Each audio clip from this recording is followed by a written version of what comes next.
Administrator MCL Rafia Haider کی ہدایت پر انسداد تجاوزات مافیا کے خلاف کریک ڈاؤن۔ مزید جانتے ہیں عتیق مغل کی اس رپورٹ میں۔ بھگوان پورہ بازار میں تجاوزات کے خلاف آپریشن کیا گیا جس میں 10 ٹرک سامان ضبط کر لیا گیا ہے۔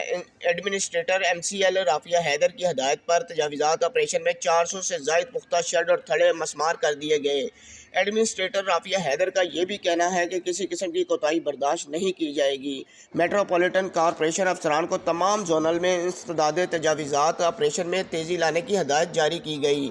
چیف آفیسر اقبال فرید کا کہنا تھا کہ آپریشن کے دوران 140 سے زائد تجاوزات کا سامان ضبط کر لیا گیا ہے۔ تجاوزات آپریشن میں 80 سے زائد نوٹس اور 40 سے زائد چلان ٹکٹ جاری کیے گئے۔